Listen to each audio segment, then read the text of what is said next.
I've tried to get a sourdough start going so many times. I've tried so many different starter recipes, but this is the only one that has worked for me.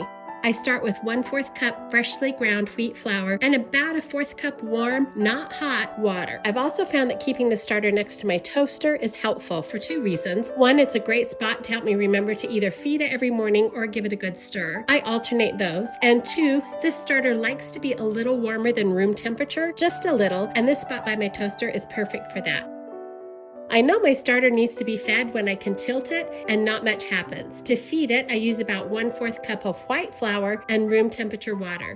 The water I add by sight, not measurement. I want my sourdough start to be about the consistency of honey and full of bubbles. Now, after you feed your start, it should reach its peak in about 4 to 6 hours. You can tell it's at its peak when it produces large bubbles when you move it. This is the point I want it to be at to make sourdough bread. In the comments, let me know if you're interested in a demonstration on how I make my sourdough bread.